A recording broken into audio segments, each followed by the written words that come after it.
building. High priestess in the building, didn't let my fears kill me. Transmuted my pain in that cleanse in the rain. Down out, I was worth it and I conquered my demons. I accepted my purpose and the goddess I became. I've had a lot of people kind of come at me like that, like, and because I use Soul Tribe. And the other thing is, well, when I hear tribe, like if I'm taking something again away from tribes or any type of native background. And believe me, when I created Soul Tribe, it was to create a space for people who are outcasts, who had nowhere else to go, so that they can feel comfortable and get assistance and help along their path. It's definitely not taking away. And most people, and of course, this goes for just different people, have different adversity in their life. Part of mine is always being looked at as a certain way. Most people look at me and they just think I'm a white lady.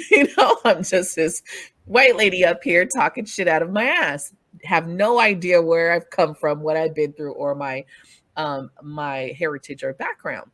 And so I constantly have to be in this mode of, which I feel like is enlightenment, to enlighten people in the greater scope of that whole thing where you said, don't judge a book by its cover. You do not know the background of people. You don't know what they've been through. You don't know where they're coming from. Do not group everybody together. You're And not I on the path. You're not on their path that. either.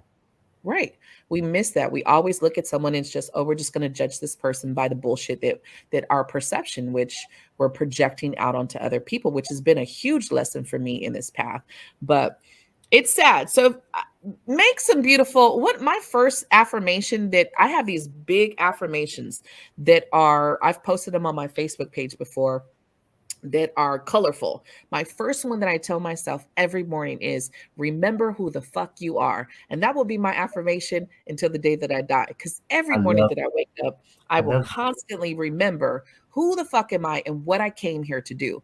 And I will not ever let anybody else silence me in this life, because my voice was silenced for so long. And I think I don't care if you're religious or not, if you're allowing anyone to make you feel less than what you truly are, you need to take a step back and remember you are beautiful and you are this divine light. And for you, don't knock yourself down because someone else doesn't think that you're this beautiful being. If someone else doesn't think or doesn't know that they are, don't allow someone to come in. Because if I was a young person watching this, well, no, I was always a rebel. I wouldn't believe this shit anyway. But many people listening to this girl will take this as going back to, oh yeah, I need to worship someone over myself. I can tell you in my practice, I don't worship anybody. Okay. I don't worship orishas. I don't worship goddesses. I don't worship my ancestors. I don't worship any energy that I deal with. I celebrate them. I thank them.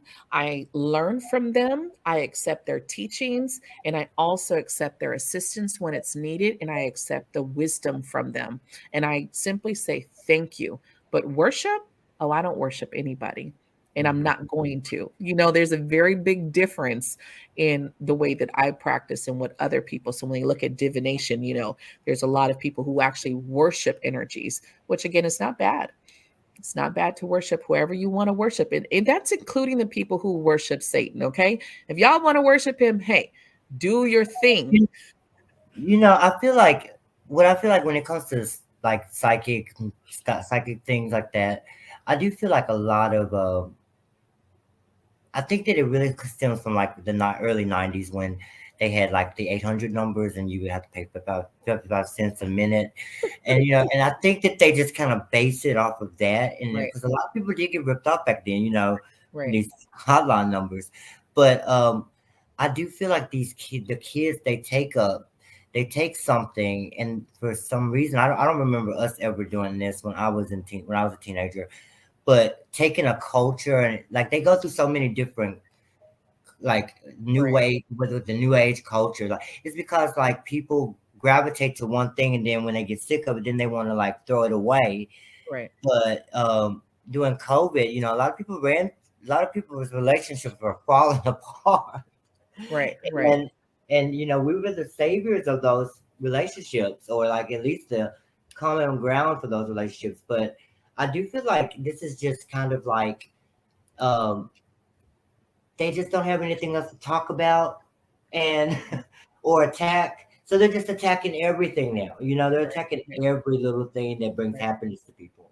And I right. think that's what, you know, you shouldn't feel bad about discovering things. No, I think that's one of the biggest problems is that you're made to look bad because you are educating and experiencing. So if I decide, and this is my biggest point with spirituality, it gives you an open the door to experience other things, cultures, belief systems, which I can hands down tell you will expand your consciousness. Okay. Hmm. People are like, oh no, that's bad. You have to believe in one thing and stick to that until you die. Why? I came here to experience. I don't know about everybody else, but I came here to experience. I've experienced a little bit of church. Okay, that's great. I don't need no more.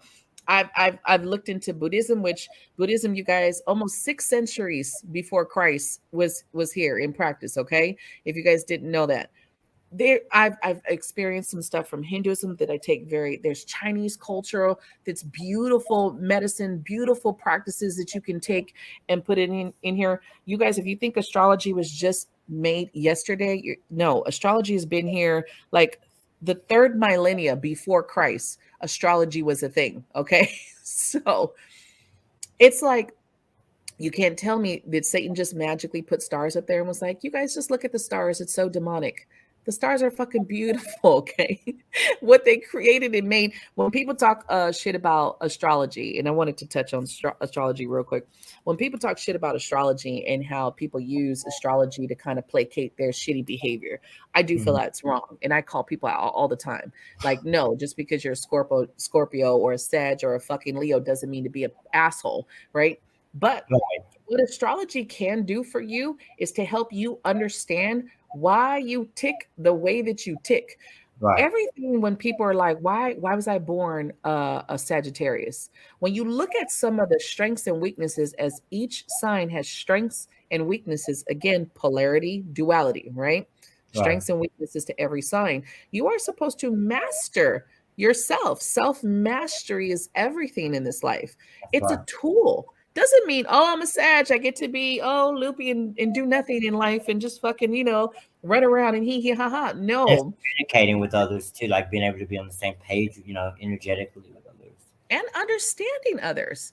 Hmm. Astrology has helped me understand other people's signs, understand, and especially, we won't even go all into it. We know it, there's more to just the sun sign, which a lot of people don't know. They just think, oh, I'm a Cancer, this is me, and don't realize that their moon sign influences, doesn't Right, make you anything, right? It influences you, just like your rising sign influencing Mercury influences you. So if you kind of go into it deeper, you'll see the influences and how they affect you. right. You're like, oh shit, that makes a lot of fucking sense.